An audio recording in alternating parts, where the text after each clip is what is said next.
Hi, this is Dr. Go, and yes, I know I'm sporting the glasses today. My eyes just didn't really want to take the contacts today, so here I am with the specs. Anyhow, today's video is to answer some questions I've been getting from some students about using a flat bow hair. Now, using a flat bow hair, if you're a student doing this, okay, that's one thing. If you're a teacher teaching this, that's another thing. And this is what I mean.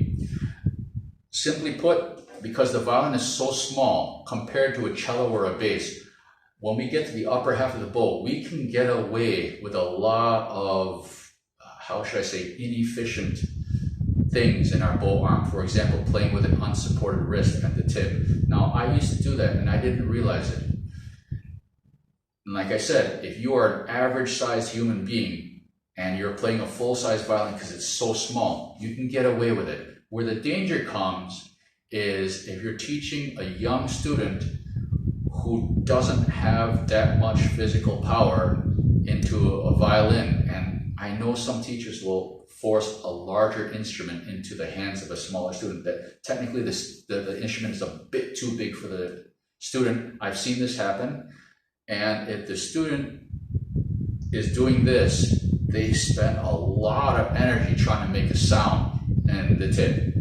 So I would ask teachers to please be careful when teaching, to try to teach with a supported wrist and to try to avoid giving students an instrument that's too big for them. Yeah, I know if they're growing very fast, sometimes it's a little bit unavoidable, but we should try not to force their hands too much if we can help it.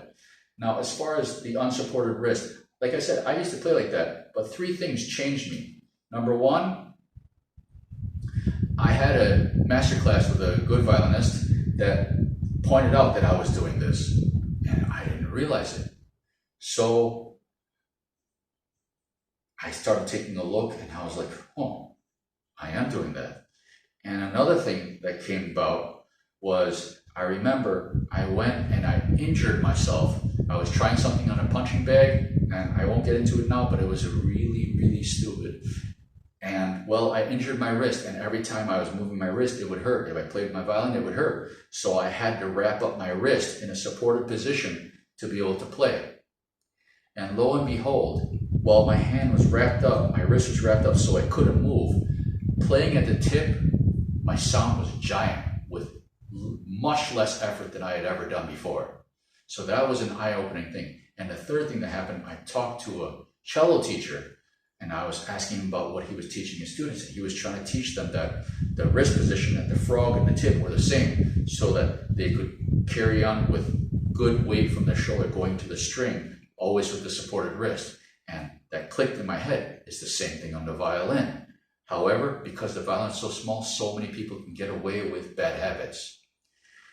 Now, that's not to say that anybody is wrong, but we have to be careful when we're teaching young or weaker students. Now, as far as playing with a flat bow hair, I'm just going to show you a few steps that help some of my other students come to a flat bow hair. Now, why is a flat bow hair good? Well, first of all, if you have a flat bow hair, you spend a lot less energy trying to make a sound on the violin. It's just, you have that much more hair to help you make a sound on a violin. Second of all, projection is incredible. So let's get into, and there are many other reasons that a flat bow hair is good, but let's get into how to do this. Now, first thing is, if you recall how I taught variation C from Twinkle Twinkle Little Star, starting in the middle contact point at the frog and pulling the bow to the bridge, so it's at the bridge by the time we hit the silver winding. And as we're going, we slowly add weight from the shoulder. Now, we take that as an example of this motion and this action. Then, if we roll the bow using the fingers to roll the bow, not the wrist, but the fingers, it allows us to flatten out the hair gradually and get used to the idea of a flat bow hair. Now, as far as rolling, like I said, from the fingers, not from the wrist. I actually have my students, my beginning students, practice this right away. There are 3 exercises that I have in practice. I'll just get into this one for now. I'll show you the other 2, but this one's the one for this video. So we just hold the bow so that the thumb, the base of the thumbnail is touching the hair, and we just roll it out a bit, about a quarter turn and back. You don't have to go all the way half turn, just a quarter turn and back, quarter turn back. Just that little bit. And I have my beginning students, because they're just beginning, I have them do it 50 times a day. I used to do it like 200 times a day, but it really helps.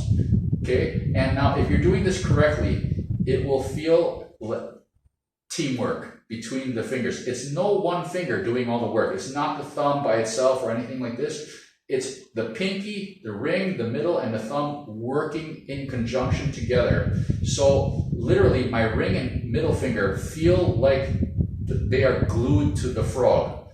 Okay? The fingertips feel like they're glued to the frog, and they just gently go along for the ride. Once you get used to this, if you're holding the bow correctly, it'll be very easy. Okay? And of course, the next 2 are, this one underneath the chin, this one using the fingers to touch the shoulder from a 90-degree angle. But those are topics for another day. So, using that rolling, okay, we roll the bow flat, and that's how you begin getting used to a flat bow hair. Once you're used to getting a flat bow hair from the tip to the silver winding with that little introductory step from the frog, okay, once that's there, then as you're used to it, you can go flat all the way from frog to tip, back and forth. As long as the wrist is supported and the hand is relaxed, you're doing okay. And you'll notice it's much easier to produce a big sound effortlessly with this.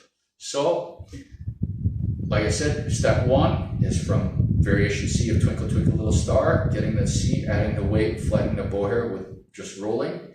And then once you're used to that, number 2, then you can go flat all the way from frog to tip. Now, if there's anything I'm saying here that is contrary to what your teacher is telling you, please ignore me and listen to your teacher. However, if you are a teacher or you are a student who is curious in this, I hope that you get some interesting insights and ideas on things to experiment with.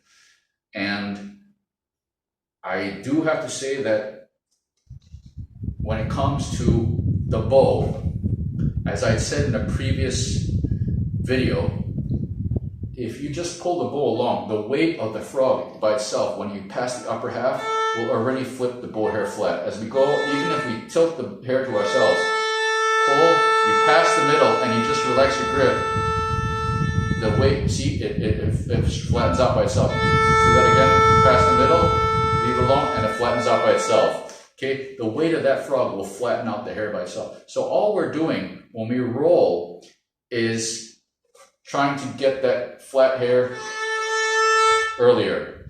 And the weight of the frog will help you. You just need a little bit of rolling, of effort to roll, and the frog will do the rest.